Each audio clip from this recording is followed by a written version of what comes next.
abatulaba ku Soul TV tusanyuse okubanga tubasisinkanye wano essaawa zino ku nteekateeka ey'enjawulo eya Soul TV nga eggwanga Uganda ensi yonna egenda maaso n'okukuza olunaku luno olw'amazaalibwa ga Ssaabasajja Kabaka ag'emyaka 68 egy'obuto. Embuutu zivuga, eŋŋoma zisindogoma wano wetuli mu Lubiri e Mengo, era nga eddakiika yonna okuva kati omutanda agenda kubanga alabikako eri Obuganda, agenda kubanga atuuka mu kifo wetuli essaawa zino, naye nga ssanyu njereere mu kifo ewateekeddwa omukolo guno wano wetuli olwaleero. Kugambye nti akadde konna Ssaabasajja Kabaka agenda kubanga atuuka wano. Tulaba abakungu ab'enjawulo abazze ku mukolo guno okubanga bamukiriza Namulondo n'okubeera wamu ne Ssaabasajja Kabaka ng'agenda maaso n'okukuza amazaalibwa ge ag'olunaku olwaleero. Ssaabasajja Kabaka amazaalibwa ag'emyaka 68 egy'obuto agakuza wamu ne mukozi munnaffe era nga mukama waffe Solomoni Ato abagakuza wamu ne Solomoni Ato. Ebbanga lyonna tubadde tubeera naye mu kiseera Ssaabasajja Kabaka abadde akuliza amazaalibwa ate nga naye agakuza. So atugamba nti Solomoni Ato tukwagaliza olunaku olw'amazaalibwa olulungi nga ne Ssaabasajja Kabaka bwe tumwagaliza olunaku olw'amazaalibwa olulungi. Omukolo gw'abantu batono, abantu nga 200 be bayitiddwa ku mukolo guno. Ndabawo ababaka ba Paalamenti abasaamusaamu, abakungu bannabyabufuzi abatonotono, abakungu okuva e Mengo, okuva mu business community, tulabawo ne ab'ebitiibwa okuva mu bitongole bya Ssaabasajja Kabaka, abakungu ba Kabaka n'abantu ab'enjawulo abazzeeko mu mukolo guno. Tugenda kusiigira ekifaananyi mpola mpola wano wetuli, kubanga omutanda bw'atuuka agenda kusooka kwaniriza makula. Bw'anamala okwaniriza makula ate tutuuke wano olwo puroguramu ezinaaba ziddako tujja kubanga tugenda nazo mu maaso, naye nga ye Katikkiro Charles Peter Mayiga amaze okutuuka wano ku mukolo nga akirindiddwa ye Ssaabasajja Kabaka okubanga ate naye atuuka wano wetuli. Keeki yeeyo kugwe agenda maaso n'okutulaba 68 years, emyaka 68 egya buto egya Ssaabasajja Kabaka. Waggulu bataddewo bataddewo enkofiira ye, nja kufuna ekigambo ekituufu ekigiyitibwa naye nga kyekimugenda maaso n'okulaba. Jjukira nti Kabaka gyebuvuddeko katono yalabikako eri Obuganda nga yakava ebweru gy'abadde n'alabikako eri Obuganda wali ku biici ku lunaku olwa Easter. Kakati ensi yeesonga okumulabakoko wano nga atambula ng'akuba oluta olw'amaanyi wano nga ayingira ewategekeddwa omukolo guno wetuli ssaawa zino. Kulwa munange Ndola Jimmy's G256 ssaawa zino Robert Mutebi ne ttiimu bwe twatambudde tugenda kubanga tubatambuza mpola mpola okubalaga enteekateeka zonna nga bwe zitambula kumwe abeekomedde ku Soul TV, kumwe abatulaba ssaawa zino. Naye ng'ekiriwo kyekyo nga boogera maaso n'okukiraba, amaaso gali bweru wano we tulinda omutanda okubanga atuuka. Ate nti eno gye tutuddemu tuulamu abantu nga 203 si nnene nnyo, naye nga aboka abaweereddwa kaadi ate bwe bakkiriziddwa okubanga batuuka wano.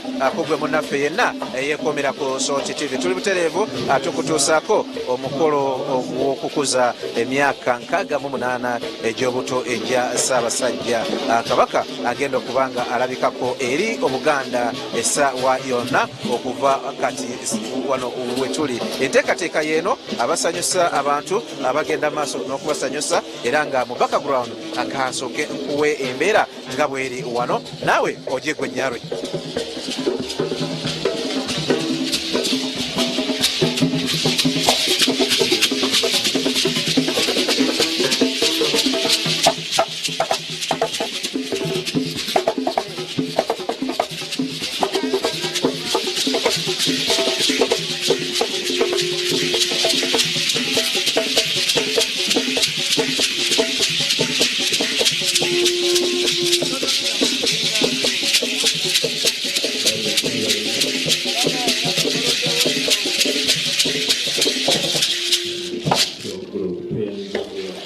embeera yeeyo kugwe agenda maaso okutulaba tuli munda mu Lubiri tubalaga enteekateeka nga bwetambula ey'olunaku olwaleero nga Ssaabasajja Kabaka akuza emyaka egy'obuto 68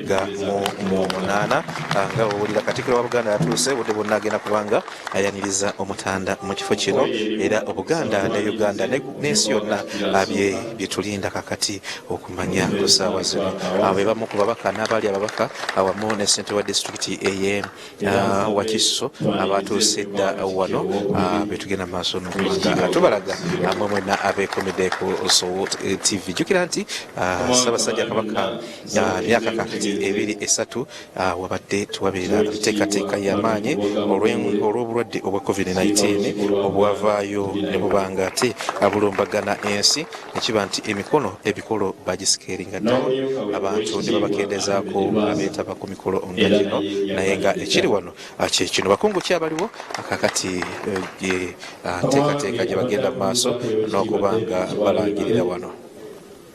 Minisita w'obuwangwa ennono obulambuzi amasiro ebiri ekibiina ky'olulimi Oluganda n'ebyokwerinda by'abeene oweekitiibwa tusanyuse nnyo. Ndabyeko ku mukama wange minisita oweekitiibwa Christopher Bwanika ssaabawolereza obwakabaka bwa Buganda era minisita wa gavumenti ez'ebitundu.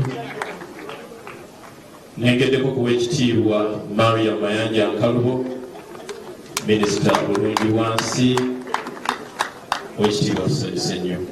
Oweekitiibwa Noah Kiyimba mulengeddeko minisita w'amawulire ensonga z'olukiiko ne kabineeti era omwongezi wa gavumenti ya Ssaabasajja Kabaka. Oweekitiibwa Dr. Prosperous Nankindu Kavuma mulengeddeko awo okubuuza ku bakulu bonna maama tusanyuse nnyo tusanyukidde ddala okulabako. Tulina abagenyi bangi ngenda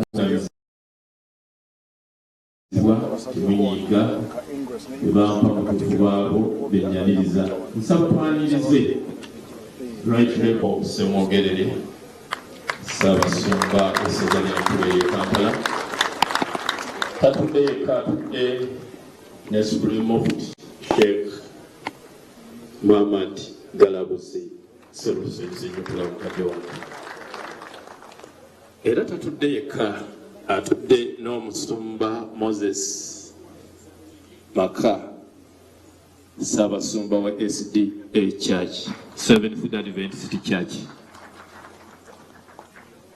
Tusanyuse nnyo tusanyukidde ddala nyongera okuŋŋamizibwa naye nnengera omukulu okuva mu Orthodox Church nsaba obubire ku bantu nga bwe bampa amannya mutuufu bwabo tusanyuse nnyo tusanyukidde ddala. Bakama bange munzikirize oweekitiibwa Kamalabyonna nkutegeeze nti mbagenyi betuli nabo wano tulina Naalinnya Nabaloga Namukuuma ayise naye tusanyuse nnyo ssebo kulabako. Twaniriza Omulangira David Kintu Wassajja n'Omuzaana Mario Nancha tusanyuse nnyo. Twaniriza nnyo Omulangira Daudi Goloba. Twaniriza Naalinnya Dina Kigga engalo tizimala eri Bambejja n'Abalangira. Twaniriza Naalinnya Namikka. Twaniriza Ombejja Alisi Zalwango. Twaniriza Ombejja Eugenia Nassoro. Omumbejja Nakabiri Rona tubaaniriza nnyo bakadde baffe. Bassebo ne bannyabo tulina abagenyi bangi ddala era mukkirize nga bwe babampa ntandike okubakoonako tumanye Katikkiro amanye abagenyi ba Ssaabasajja Kabaka abali wano. Bajjajjaffe abataka b'obusolya tuli nabo wano. Omutaka jjajjaffe Kijja Buwangwa Owaŋŋaali waali yakkalidde dda. Jjajjaffe Kaliika owa Namuŋŋoona. Jjajjaffe Mukalo ow'Enjovu. Jjajja Kyaddondo ow'Envuma. jjajja Lwomwa ow'Endiga, jjajja Nakigoye ow'Ekinyomo, jjajja Kayita ow'Envubu, jjajja Kidimba ow'Enkerebwe, jjajja Gonju ow'Obutiko. Twaniriza nnyo Ssaabalangira Godfrey Musanje, tulinayo wano. Ssaabalangira tusanyuse nnyo, tusanyukidde ddala okulabako.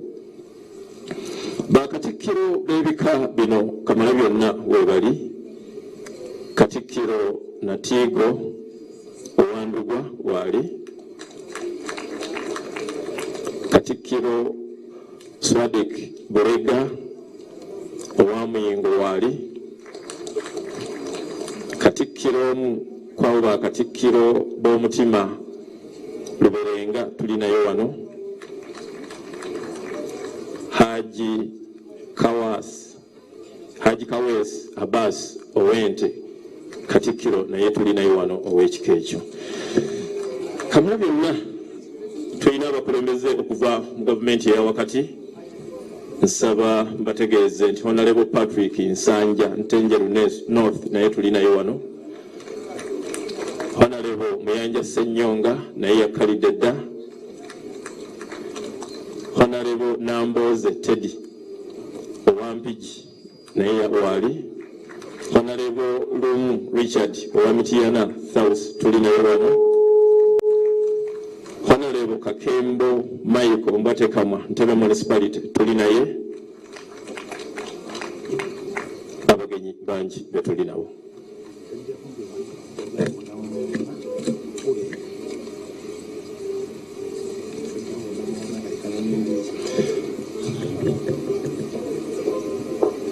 Mukama wange Kamalabyonna, abaami ba Ssaabasajja Kabaka abamukulemberako amasaza ge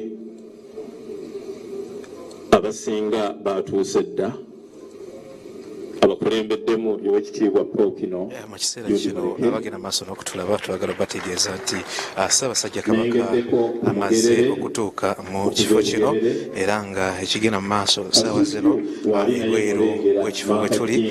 Ssaabasajja Kabaka agenda maaso n'okulambula amakula agamu atoneddwa kyekiro ssaawa zino Ssaabasajja Kabaka atuuse era obudde bwonna agenda kubanga ate atuuka mu kifo kino naye nga amaze okutuuka wano wetuli. Mutanda amaze okutuuka mu lubiri lwe Mengo wetwogerera bino era nga kubanga alambula amakula agamuweereddwa. Yenteekateeka nga bwetambula saa zino Omutanda amaze okutuuka ku mukolo ogw'okujaguza ate n'okuza amazaalibwa ag'emyaka 68 egy'obuto. Ekyo kyekiriwo ku ssaawa zino. Tuli butereevu ku SWOT TV tubalaga enteekateeka ey'okukuza amazaalibwa ga Ssaabasajja Kabaka. Enteekateeka ey'okuza amazaalibwa ga Ssaabasajja Kabaka. Olaba kaakati abambejja batuuka. Ndowooza Jed ne gyamazalibwa beebo bemulaba tujja kwongera okubalaga abambejja abo ate ne Nassolo ne Monde nabo batuuse. Abambejja beebo abagenda maaso n'okutuuka. Nabali bemubadde mwebuuza beebo abasoose okuba nga batuuka wano. Enteekateeka yonna tujja kuba nga tugibalaga naye nga bonna abamaze okutuuka. Tubagamba nti Omutanda amaze okutuuka mu lubiri lwe ssaawa zino. Omutanda amaze okutuuka mu lubiri lwe azze n'abambejja nga mubalabye abambejja bana abona bazze akati tumulinda Omutanda okubanga ate yatuuka butereevu ku SWOT TV. Enteekateeka z'okukuza emyaka 68 egy'obuto egy'Omutanda gye tugenda maaso okubalaga namwe mwenna abagenda maaso n'okulaba SWOT TV wano tuli. Jed ne Jasmine beebo bemugenda maaso n'okulaba. Jed ne Jasmine buli gye babeebuuza akati beebo SWOT TV abebalaga ssaawa zino. Tuli mu lubiri Mengo okubatuusaako omukolo nga bwe gutambula wano we tuli. ndaba n'omulangira Jjunju ate naye atuuse era naye ateredde bulungi omugenda mu maaso n'okulaba. Mulangira Wasajja n'omuzaana Nankya abo batuuse edda, abo babadde batuuse era bateredde dda ku ntebe okuli abambejja n'abalangira obona tugenda mu maaso okubalaga ssaawa zino. Atudde ne Honorable Kiwanda Lubiri munnamikiyana enteekateeka yeeyo tulaba entebe era tujja kubatuusako enteekateeka nga bwetambula. Entebe erinaanye eya Ssaabasajja Kabaka dwako Omumbejja Nabaloga muganda wa mwanyina wa Ssaabasajja Kabaka ate n'Omumbejja Naso wamu n'omulangira Jjunju be batudde ku ntebe erinaanye eya Ssaabasajja Kabaka erinaanye Namulondo naye nga embeera yeeyo nga etugenda mu maaso n'abalabi baffe abasotivi bakyatunuulira obamu ku abagenyi ab'enjawulo abali ku mukolo guno nga ekigenda mu maaso kyekino kyetugenda mu maaso n'okulaga abalabi baffe aba SWOT TV. Mirimu ye Omutaka Nsamba naye amaze okuteegatako. Nengedde Professor Kakembo Vice Chancellor Muteesa wa Royal University naye tuli nawe wano. Mukadde waffe Katikkiro yawummula Oweekitiibwa Joseph Mulwanya muri Semwogerere waali yakalidde dda nsaba tumwanirize. Atudde ne mukadde waffe Katikkiro yawummula Oweekitiibwa Daani Muliika naye tuli naye. Nengeddeko okumyuka wa Katikkiro eyawummula Hajji Ssemambo Ssekimpi okuva ewaffe Buddu eri ekyamuliibwa. Oweekitiibwa tusanyuse nnyo okulabako. Nengeddeko Oweekitiibwa Hajji Mutaasa Kafeero naye waali. Embeera yonna mu kiseera kino eraga nti nnyini ensi atuuse mu kifo kino we tuli era nsaba mu kiseera kino ssanyu. Tuli mutereevu ku CBS ne ku BBS Tefayina. Abasajja ba Kabaka Honorable Migadde tusanyuse nnyo okulaba. Abbeeka Kawali atusanyuse nnyo. abaganda mwe mumulya mu ngalo. Ababaka bangi Yusuf Nsibambi Tuli butereevu ku SWOT TV tubatuusaako omukolo ogwa emyaka 68 egya Ssaabasajja Kabaka egy'obuto wano we tuli mu Lubiri Mengo. Akommwe abagenda mu maaso n'okulaba SWOT TV enteekateeka eyo nga bwe nkutegeezezza Ssaabasajja Kabaka ssaawa zino agenda mu maaso n'okubanga ali mu kulambula amakula yatuuse dda mu Lubiri lwe Mengo era nga kakati agenda maaso n'okubanga alambula amakula muteekateeka ekulembera ate okutuuka wano wetuli nga mu kiseera kino ate bantu abali wano abagenyi be ab'enjawulo bagenda maaso n'okubanga bamulinda okumwaniriza.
Sabasajja Kabaka.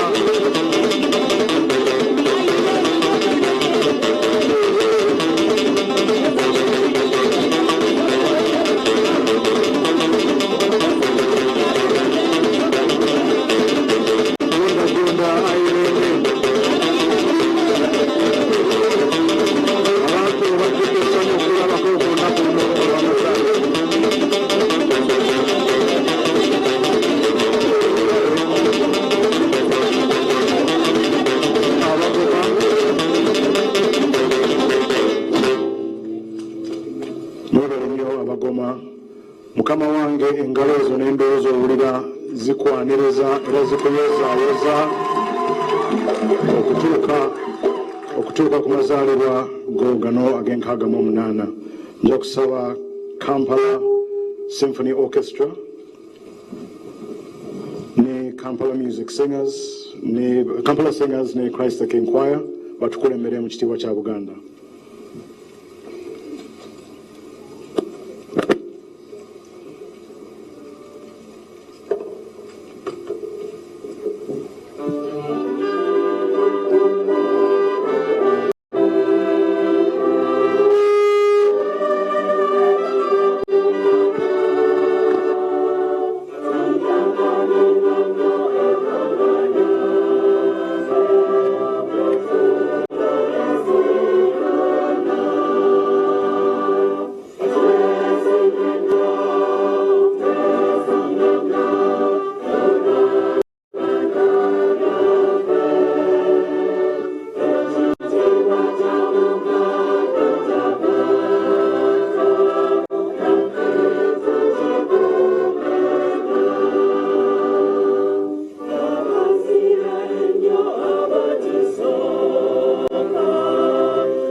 Ai Sabasajja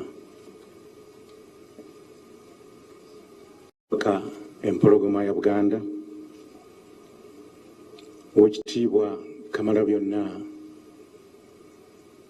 wa Buganda Charles Peter Mayiga abalangira n'abambejja abakulu b'ebika abakungu n'abazaana ba Ssaabasajja Kabaka abakulembeze ba gavumenti mwenna ya wakati abali wano abakulembeze b'amadiini mwenna abali wano abaami n'abakyala mukkirize mbalamuseeko mu linnya lya Mukama waffe Yesu.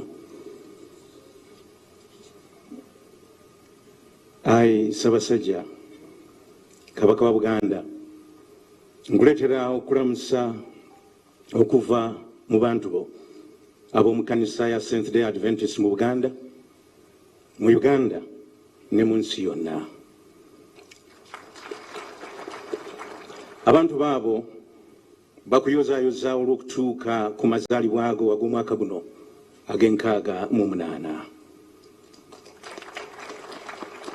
Era ssebo beene abantu baabo beebaza Mukama Katonda olw'okukukuuma n'akuyisa mu mwaka omulala nate.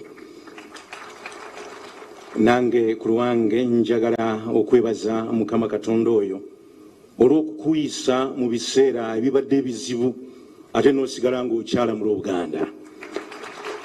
yoga ayi bene njagala okwebaza Katonda era no kumutendereza nga nebaza Kamalabyonna w'ekitiibwa nga nebaza olukiiko olukulu olukulembera Buganda n'abakulembeze bonna ab'emitendera egy'enjawulo olw'okuddukanya emirimu gy'abeene era n'okukuuma namunswa erinnya lya Mukama waffe lyebazibwe. Nga sinakulembera kusaba kwa leero nsabiddwa okubeerako n'obugambo butono nnyo bwe mbatuusaako era obubaka bwa leero buva mu kitabo ekya Zabuli ezabuli ey'ekikumi-abiri-mu-emu olunyiri olusooka kutuuka ku lw'omunaana. Zabuli eno 121 egwa mu bika bya Zabuli eziyitibwa Zabuli ez'okumadaala, Psalms of Ascent, Psalms of Degrees. Zabuli zino ez'okumadaala ziweera ddala 15 n'ambirira nga ziva ku Zabuli ey'ekikumi-abiri ne zigendera ddala okutuuka ku Zabuli ey'ekikumi-asatu-mu-ennya. Abannyonnyozi ba Bayibuli bagamba nti Zabuli zino zaayizibwa era ne ziyimbibwa nga abaana ba Isirayiri bwe baalinga bava mu bitundu eby'enjawulo okwetooloola ensi nga bakomawo e Yerusaalemi okujaguza embaga essatu enkulu mu Isirayiri ezasombolanga ne ziyita bonna abaali abasajja basemaka okukomawo e Yerusaalemi okuzijaguliza eyo. Kwaliko embaga ey'Okuyitako, kwaliko embaga eya Pentekooti n'embaga ey'ensiisira. Zabuli zino kyeziva ziyitibwa Zabuli ez'abalamazi, Pilgrim Psalms. Ayisa abasajja, Bayibuli eyogera era ekikakasa nti ffenna ku nsi kuno tuli bagenyi era abatambuze. Tuli batambuze era ng'olugendo lwaffe mu nsi lutandika ku lunaku olwo lwe tuzaalibwa okuyita mu nsi muno. Okujaguza amazaalibwa ago kikolwa kikulu nnyo era njagala okwebaza Katikkiro olw'okuteekateeka eno. Nga tujaguza amazaalibwa tuba tujaguza olugendo lw'obulamu, ebyo bye tuba tuyiseemu, entalo ze tuba tulwanye n'obuwanguzi bwe tuba tutuuseeko. Tuba twebaza era Katonda nga bwe tutandise olwaleero mukolo guno olw'obukuumi n'obukulembeze bwe gye tuli. Ayisa abasajja tukuyozaayoza. Zabuli eno 121 egambibwa okuba nga ye Zabuli enkulu eyatandikanga olugendo lw'abatambuze. Yayimbibwanga ng'omutambuze amaze okusiba omugugu gwe, ng'omutambuze amaze okwambala engatto ng'omuggo gwe agulina mu ngalo, enkofiira ku mutwe nga kweri, amazzi ge n'ebyokulya nga bimaze okutegekebwa. Bekigambibwa nti famire yamwetooloolanga ne muteeka mu makkati ne bamwetooloola okumuwonga olw'olugendo lwe yalinga agendamu nga tebamanyi yatambuzanga bigere, endogoyi n'embalaasi ebifaanana ng'ebyo nga tebamanyi agenda atambula byagenda okuyitamu n'agenda akomawo oba atya. Bwe batyo bamuwonganga. Ennyiriri ebbiri ezisooka mu Zabuli eno zitandika n'ekibuuzo. Agamba nti naayimusa amaaso gange eri ensozi, okubeerwa kwange kulivaawa. Ne yeddamu nga nyweza nti okubeerwa kwange kuva eri Mukama eyakola eggulu n'ensi. Ennyiriri eziddako zo zaayogerwanga abafamire nga bamugumya omutambuze mu lugendo lwe, era zigamba nti Mukama taliganya kigere ky'okusagaasagana, akukuuma tabongootenga. Labaawe wakuuma Isirayiri tabongootenga so teyebakenga. Mukama ye mukuumi wo, Mukama kyekisiikirizo ekyo mu mukono gwo ogwa ddyo. Enjuba terikwokya emisana n'ekiro newankubadde omwezi. Mukama anaakukumanga eri obubi bwonna. Oyo yanaakuumanga emmeeme eyo. N'amaliriza ng'agamba nti Mukama anaakuumanga amagenda go n'amadda okuva leero okutuusa emirembe gyonna. ayisa basajja ngamaliriza nsaba nga negayirira nti Zabbuli eno ey'Ekikumi ebeere Zabbuli yo, Zabbuli ey'olugendo lwo olw'obulamu bwo, era ebigambo ebyo byonna bisobole okutuukira mu bulamu bwo leero ne bulijjo. Omuwandiisi era wa Zabbuli kyava amaliriza nga mu Zabbuli ya 37 ng'agamba nti era sanyukiranga Mukama naye anaakuwanga omutima gwe bye gusaba. Olugendo lwo lwerinngisizenga Mukama era weesigenga oyo naye anaakituukirizanga. Ayi beene, nzikiriza malize n'omukisa gwa Katonda ogusangibwa mu kitabo ekyakubala essula ey'omukaaga olunyiriri olwa 24 okutuusa ku lwa 26 awagamba nti Mukama akuwa omukisa, Mukama akukuume, Mukama akwakiza amaaso ge, Mukama akukwatirwa ekisa, Mukama akuyimusiza amaaso ge akuwe emirembe.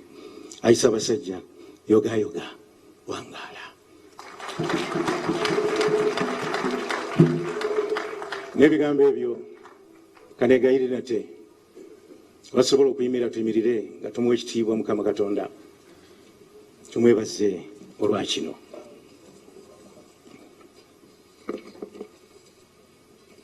Katusabe. Ayi Mukama Katonda, ogulumizibwe otenderezebwe emirembe gyonna.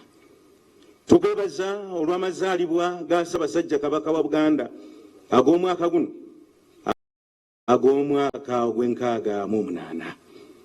Tukwebaza olw'okumukuuma era tukusaba oyongere okumukuuma n'okumulabirira. Muwonye era omugobeko endwadde zonna ez'omubi okumuwa obulamu bwe ng'alamula Obuganda bw'omukwasa. Tusabira maama Nabagereka naye omukuume omuwa omukisa gwo. Tusabira Katikkiro mukulembere omuwa omukisa n'amagezi ng'amala byonna okubikulembera ebyo ebya Buganda. Tusabira abakulembeze ba Buganda bonna obeere wamu nabo, ab'ekika, abambejja n'abalangira, abakungu ba Kabaka, obakuume obalabirire. Obuganda obw'omukisa obwongera amaanyi okukula okuva mu maanyi okweyongera mu maanyi agasingawo leero ne bulijjo kwe kusaba kwaffe n'okwebaza mu linnya lya Yesu Kristo Mukama waffe. Amiina. Omukisa gwa Katonda n'ekisa eky'Omwoyo Mutukuvu n'okukisa ekimu okw'Omwoyo Mutukuvu bibeere ne Ssaabasajja Kabaka ne maama Nabagereka ne Katikkiro n'Obuganda bwonna leero n'emirembe gyonna ku bwa Yesu Kristo Mukama waffe. Mukama abawa omukisa.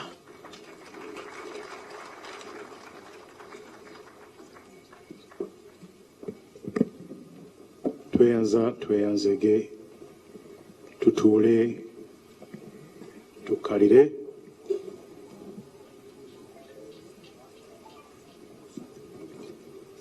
Mukama wange kyetutaalopye nti mu kanisa ey'aba Seventh Day yeesabira abantu bonna abamanyi ebbeeyi y'obudde era abamanyi okukwata obulungi essaawa.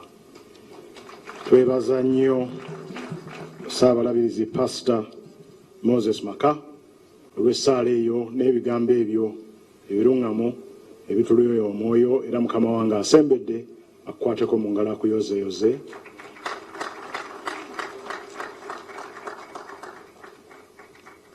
Yoga ayibeene okutuuka ku lunaku luno olw'amazaalibwa go.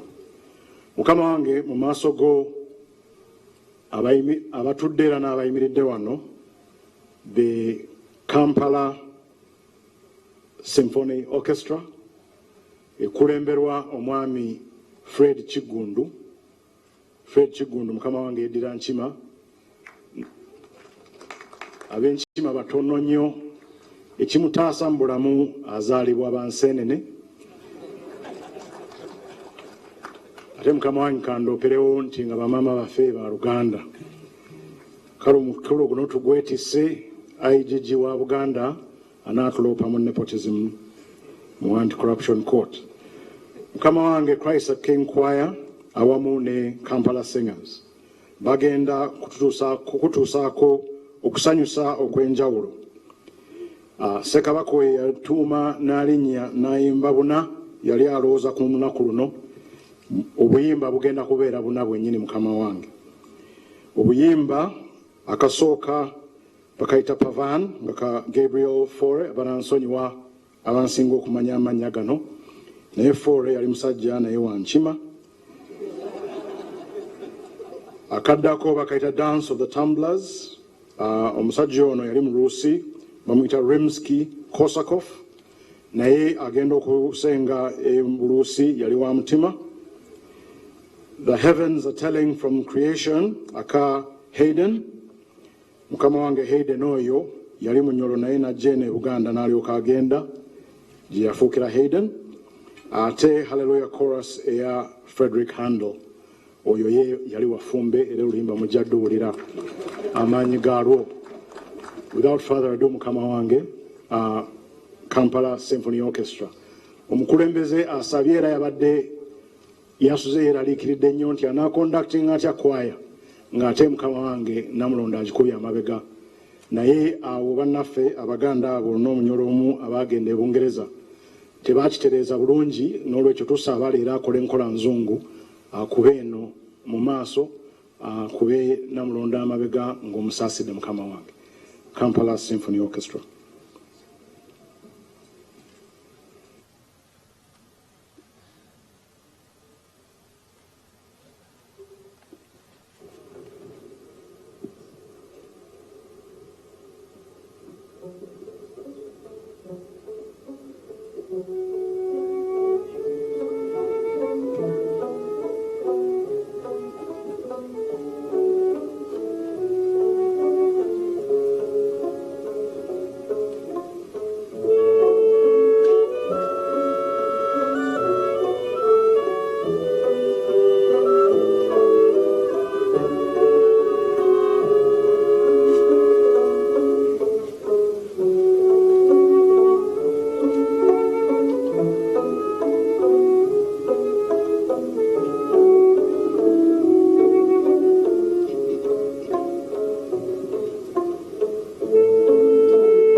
obugalo obwo tebubamaze.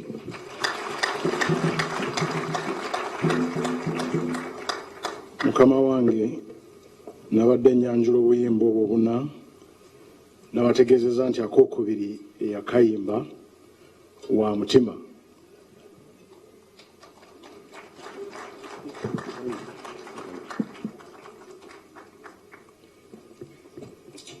Era abakawuliriza obulungi bawulidde nka ke kasinze okubeera akasenneekerevu. Abamu babadde batidde n'okutya nti oba otulo tunajja.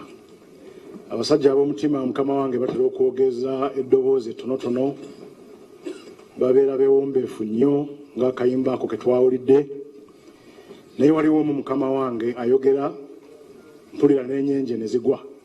Ekirungi mu Lubiri Mukama wange temubeeramu nnyenje, naye nina omukisa gw'amaanyi okuyita Mukama wange Katikkiro wa Buganda Oweekitiibwa Charles Peter Mayiga ajje ayogereko gy'oli Mukama wange ku lunaku luno n'Obuganda obukuŋŋaanye wano era n'obugalo obwo bwe bumwaniriza.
Ssaabasajja Kabaka wuuyo ku Namulondo.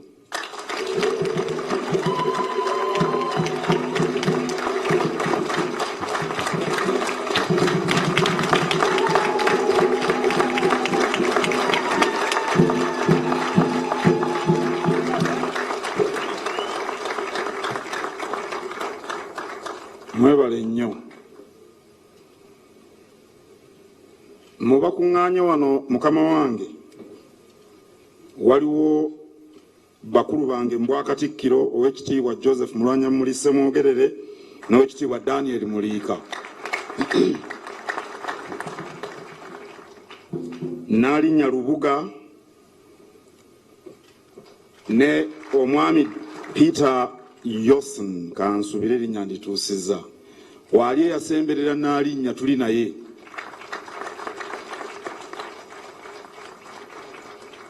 Naalinnya Dina Kigga naye waali. Omulangira Daudi Goloba tuli naye. Omulangira David Kintu Wasajja n'omuzaana Marion Nancha nabo tuli nabo.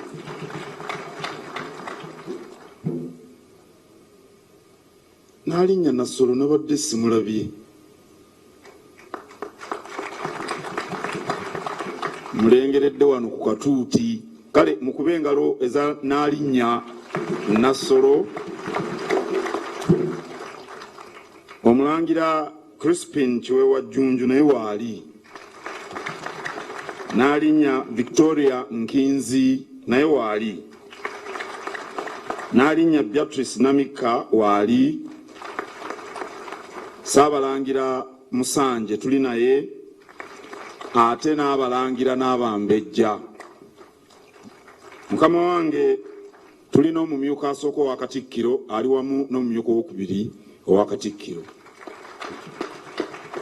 Omuwandiisa omulala wa Nvuma. Omukubiriza w'olukiiko lwa Buganda waali omulangira Mugumbule n'omumyuka w'omukubiriza Ahmed Lwasa naye waali. Baminisita ba Ssaabasajja Kabaka weebali ne baminisita abaawummula nabo weebali.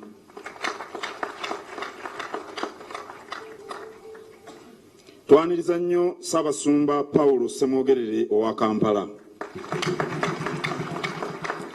Era twaniriza Ssaabalabirizi Moses Maka avo tuyigiriza wano n'okutuwa ekigambo kya Katonda. Ssebo tusiimye nnyo, tusiimidde ddala.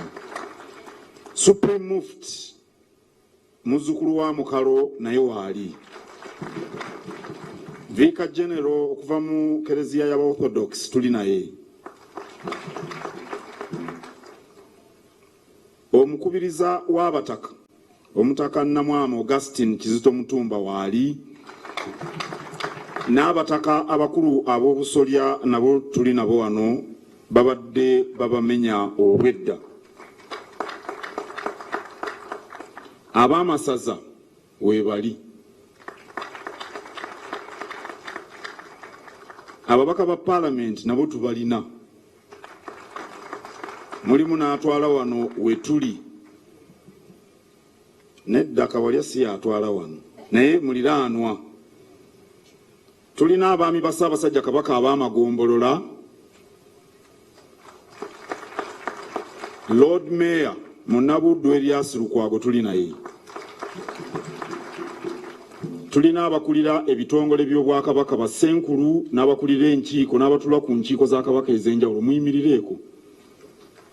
Abakungu mwenna muyimirire. Tulina abavujjirizi baffe abakulemberwamu Airtel era ssenkulu wa Airtel waali ne banne. Tulina n'aba I&M Bank era ssenkulu wa I&M Bank naye waali omwami Sam Ntulume Edire Empindi. Abagenyi mwenna tusanyusa okubalaba. Era omwanjuzi azamenya mu biti byammwe mwe muli. Tubaaniriza mwenna ku lunaku luno olukulu ennyo mu nnono obuwangwa n'ebyafaayo bya Buganda. Neebaza nnyo Ssaabalabirizi Moses ndi mukiika Maka atukulembeddemu mu kutendereza n'okwebaza Katonda olw'obulamu bw'awadde Kabaka waffe. Ssebo weebale nnyo, weebalire ddala. Ku lwa gavumenti ya Ssaabasajja Kabaka ne ku lw'abantu ba Buganda abali wano n'abataliiwo bangi nga batugoberera ku mikutu, ku lwange ng'omuntu ne ku lwa mukyala wange n'abaana baffe tukuyozaayoza beene okutuuka ku lunaku lw'amazaalibwa go luno. Yogayoga omuteregga. Mu kujaguza amazaalibwa g'omuntu yenna tujjukira abo abamubeera okumpi, abazadde, abooluganda, ab'omu maka n'emikwano. Olw'okuba gano mazaalibwa ga muteregga tujjukira n'okwebaza Namasole Sarah Nalule ne Ssekabaka Edward Muteesa II abaawa Buganda omulangira oluvannyuma yafuuka Kabaka gwe tulabako eyazzaawo Obwakabaka n'ekitiibwa kya Buganda. Twebaza n'abaana b'eŋŋoma n'ab'omusaayi gw'amatumpaggwa. Tubeebaza nnyo, tulage nti tubeebaza.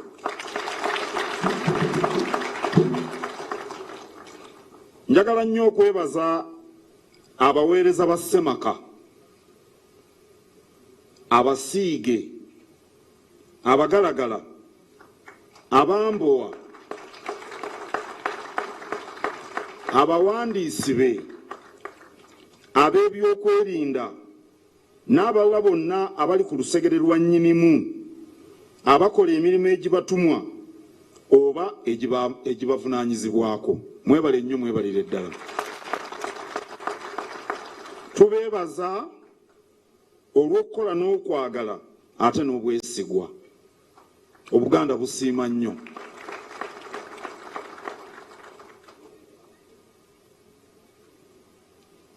Ku mazaalibwa ga Cuucu tetubala bubazi myaka 68 tutunuulira ebikulu bye tulabako mu myaka egyo. Bye nnyinza okunokolayo bingi naye temusiibe wano. Kankone ku bavubuka abalabiddwa ku mwanjo kumpi mu buli nsonga ya Buganda. Kino kyali kyasembwa kulabwako ku mulembe gwa Kabaka Mwanga II.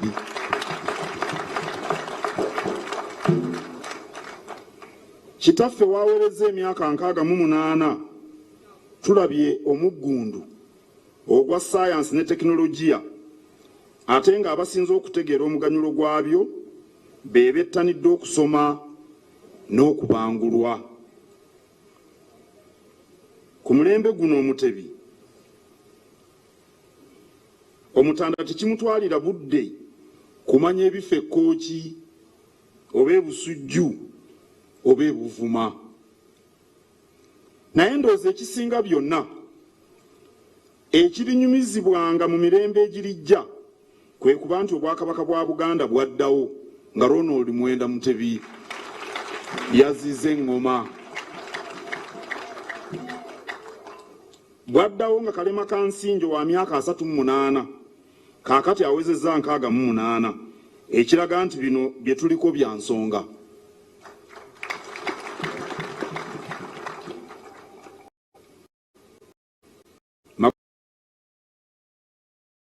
Magulu Nnyondo, ennaku ezikulembedde amazaalibwa twogeddemye ku buwangwa, ennono n'ebyafaayo bya Buganda. Tubuulidde abantu ba Kabaka n'emikwano gyabwe nti obuwangwa n'ennono bye twekola nga tujaguza amazaalibwa bikola kinene mu nkulaakulana ya Buganda.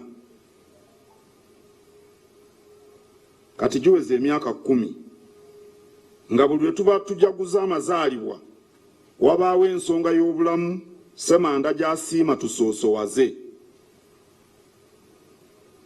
Ekyo Magulu Nnyondo yakikola bw'atyo kubanga enkulaakulana yeesigamye ku bulamu bw'abantu, era Buganda teyinza kudda ku ntikko okuggyako ng'abantu baayo ne bannayuganda bonna nga balamu bulungi. Mukama wange, Obuganda butegedde lwaki osizza omulaka ku by'obulamu, era ffe tubagamba bekkaanye nnyo buli kigambo kyo ku nsonga z'obulamu. Naddala kati nga tujaguza amazaalibwa ago, abantu bwe tubagambye babe beegendereza mu nneeyisa yaabwe, kibayambe okwewala endwadde ezisobola okwewalika. Tubagambye babe bayonjo kubanga obujama bwe buvaako endwadde ezisinga. Tubakuutira okugendako mu basawo ne bwe bataba na bibaluma. Abasawo banyweze obulamu bwabwe. Tubalabula mu kabi akali mu kulya ebiwoomerera ennyo ebirimu omunnyo omungi, amasavu, okunywa omwenge oguyitiridde ate n'okufuweeta seggereeti.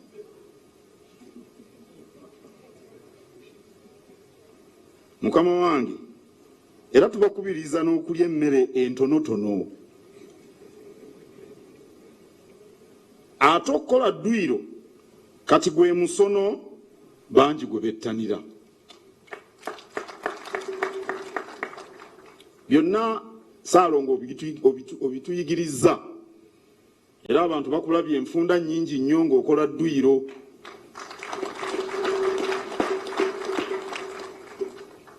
Kabaka yandisobodde okuba n'ekifo wakolera ddwiro Buganda ne butamulaba, naye abeera atusomesa kye tuteekeddwa okukola. Empalabwa bino mbyogedde kubanga engeri gy'otudde ku Nnamulondo nga tujaguza amazaalibwa ago bajja kubi. Neebaza nnyo abateesiteesi ab'omukolo guno abakuliddwa ow'ekitiibwa Daudi Frederick Kisitu Mpanga azaalibwa e Masooli mu Kyaddondo. Wafumbe yazaalibwa Banseenene nandibadde nga ab'omutima abeegomba nnyo. Neebaza kwaya oba orchestra ebadde wano, neebaza n'abagoma era nabo abagenda okusanyusa omutanda n'abanaamuyimbira, abafumbye Keikle Uganda, tubeebaza nnyo, n'abavujjirizi bonna. I would like to welcome all the guests here who have joined our king to celebrate his birthday, his 60th birthday. Kabaka's birthday is significant because it isn't about counting the number of years he has lived. We look at how the Kabaka's life impacts on our culture and heritage and history. During the reign of Kabaka Mutebi II, we have witnessed a revolution undertaken by the youth because they participate very closely in the affairs of the kingdom. We have also witnessed a science and technological revolution which, if used properly, can enhance the development in the kingdom and in the country. But the most profound occurrence during the reign of Kabaka Mutebi II is the restoration of the kingdom of Buganda, and for which he was in the lead 30 years ago. We always mention the significance of culture and heritage during the Kabaka's birthday celebrations, and we tell the uninitiated that culture and heritage is instrumental in the development not only of the kingdom but of the country. The health campaigns that the Kabaka has spearheaded have significantly contributed to the well-being of the people, which is necessary or the precondition for any development to take place. We therefore urge you to heed the Kabaka's call on all issues related with health. Our vision is to place the kingdom at the helm of social and economic development, with people enjoying their full freedoms. That can't take place unless people are in good health. So, just like the king has advised us, be cautious about what you eat, what you drink. Avoid communicable diseases. Do physical exercises and try to eat a balanced diet and in measured quantities. We'd like to thank the partners.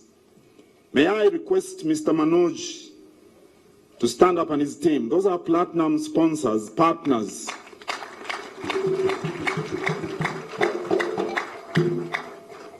May I also ask I&M Bank to stand up, the MD and his team.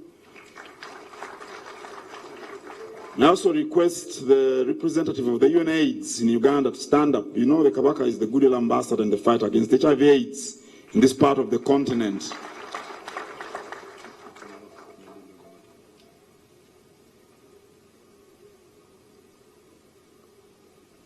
Mwenna abazze okubugiriza lukoma nanta wetwa tubeebazizza nnyo, mwebale nnyo, mwebale ddala. Era ne Kaggo eyakulembeddemu okuŋŋaanya amakula n'ag'omutanda gamutuuseeko. Kaakati ate engalo mugenda kuzikuba ndoza zaake n'omuliro. kubanga mu ngeri etali ya bulijjo kitaffe asiimye okutulamusaako.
abalangira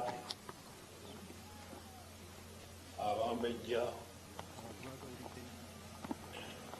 baminisita okuva e Mengo, ababaka ba Parliament, abakiise ku lukiiko lwa Buganda, abataka abakulu ab'obusolya,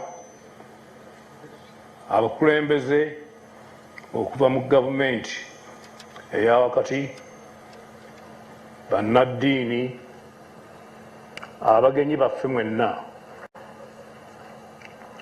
twaniriza abagenyi baffe abazze wano okujaguza naffe ku mazaalibwa gano. Tusanyuse nnyo okubalaba.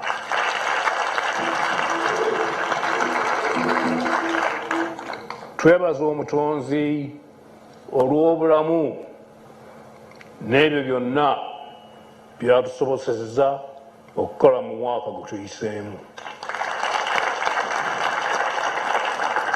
Mu ngeri y'emu twebaza abakulembeze b'eddiini ez'enjawulo abaateekateeka okutusabira olw'amazaalibwa gano. Mwebale nnyo, mwebale ddala. Twebaza n'abo bonna abaatuweereza obubaka n'ebirabo awamu n'okutusabira nga basinziira yonna gye bali. Mwebale.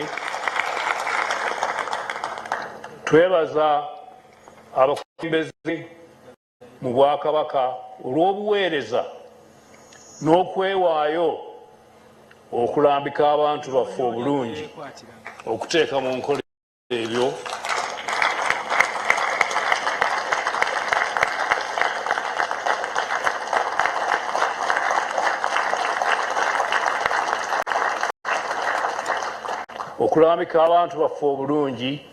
okuteeka mu nkola ebyo byonna bitwettanira. Tusiima nnyo abantu baffe olw'omukwano, obuwulize, obumu n'okuwuliriza eddoboozi lyaffe bulijjo ne baba nga tebaba ku mulamwa.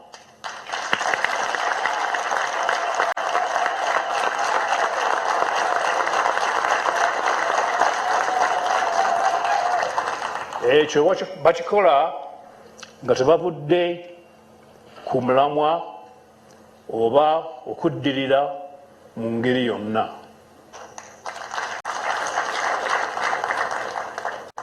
Okwegatta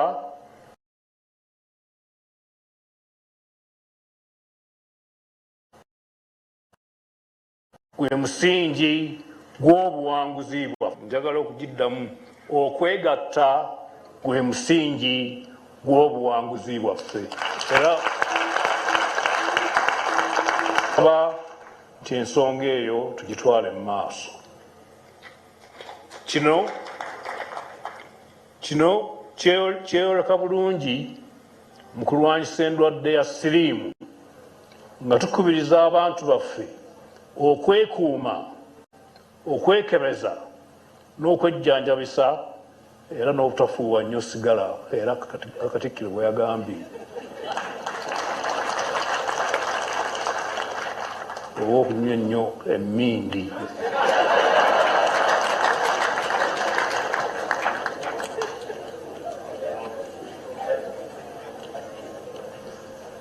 Tuddamu okwebaza abateeseteese omukolo guno n'abo abakulembedde okusaba. Ebigambo bibadde birungi nnyo.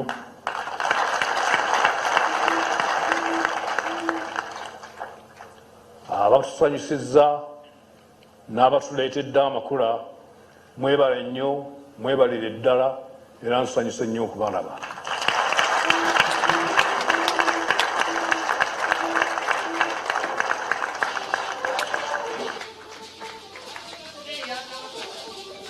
Kwekwogera kwa Ssaabasajja Kabaka. Happy birthday eya Kabaka, happy birthday eya Kabaka.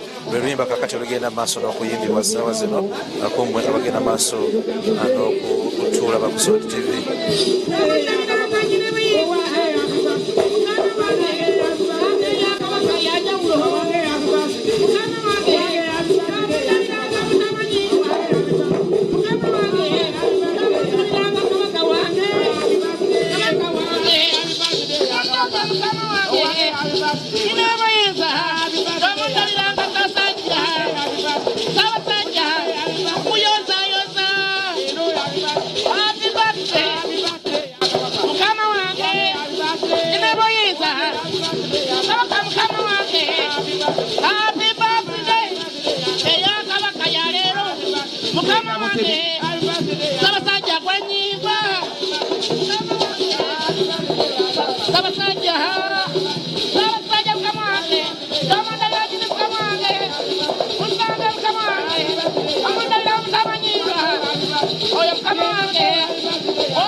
Happy birthday,